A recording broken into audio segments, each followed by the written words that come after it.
Hey, what going on? Yeah, man, it's Mr. Garfield here, and I'm back again with another Cape Integrated Mathematics question.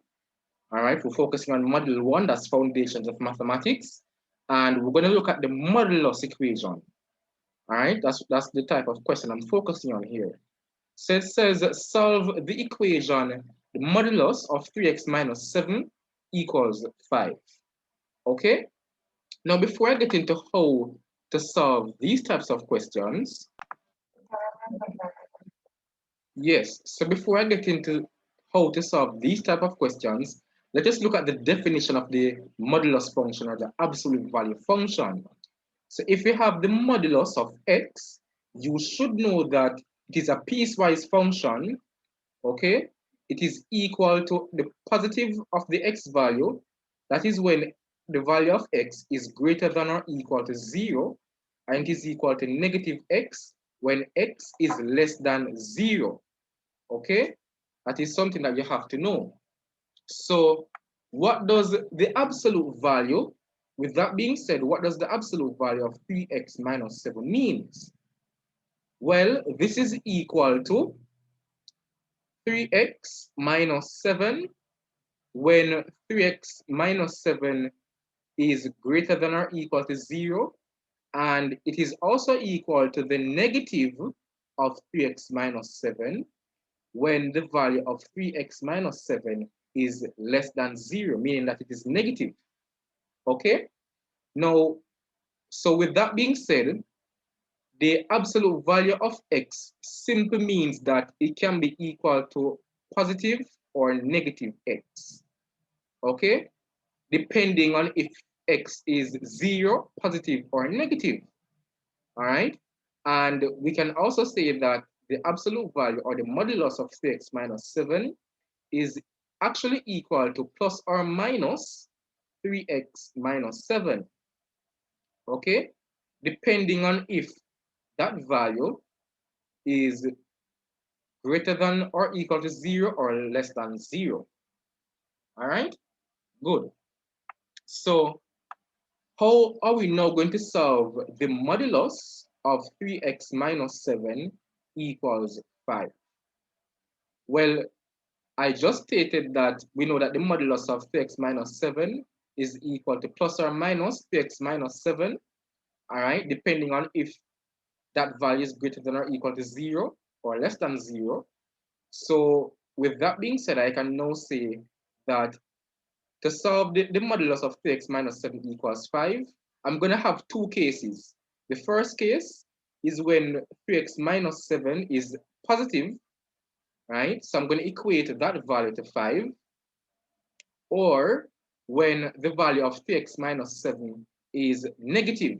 So we're going to have, the second case is when we're going to have the negative of 3x minus 7, and we know that that value is equal to 5.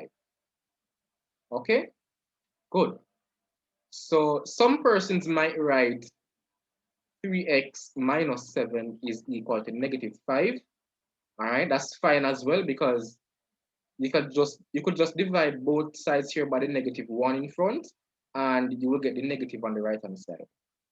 Okay, good. Or you could just multiply both sides of this equation by negative 1, and of course you will get 3x minus 7 equals negative 5. Okay, okay, so let us solve the first equation here. So we have 3x minus 7 is equal to 5.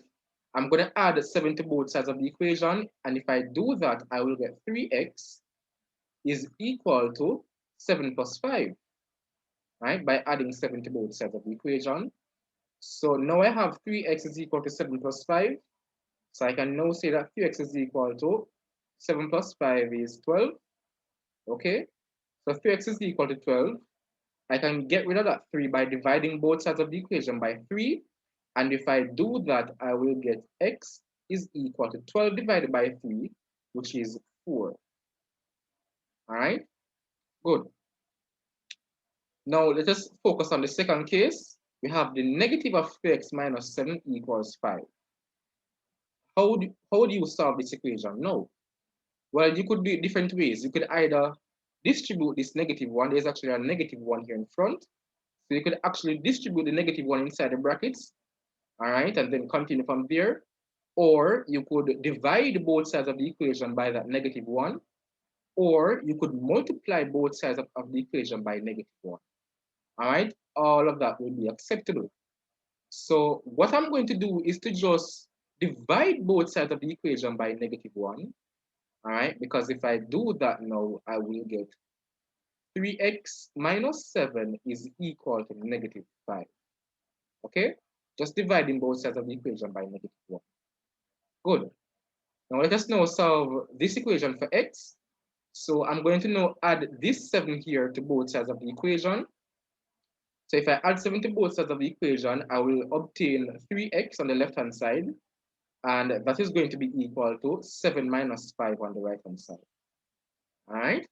So we're just adding 7 to both sides of the equation. So I now have 3x is equal to 7 minus 5 is 2. All right? 7 minus 5 is 2. So we have 3x is equal to 2. I can now get rid of this 3 by dividing both sides of the equation by 3. And if I do that, I will get x is equal to 2 divided by 3. All right? And these are my solutions. Okay? So I can just make a final statement here and say, therefore, the solutions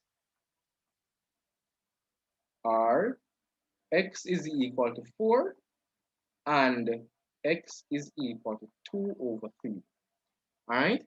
So what these values mean is that when I substitute this x value here as 3 and also as 2 over 3, all right, when I substitute x as 3, I will get 5 as my output.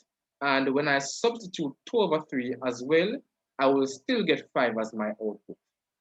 Okay? So that is important to know. And another thing that I want you to know about the modulus function, all right? I really said it earlier, but it might not be as clear. Okay? It simply means that if I have the positive 3, right, and I'm taking the absolute value of 3, it is going to be equal to 3. Okay? Why? Well, let's just look at the definition. Definition says it is going to be equal to x whenever the value of x is greater than or equal to 0, right? 3 is positive, right, or greater than 0. So we know that the absolute value of 3 is equal to 3.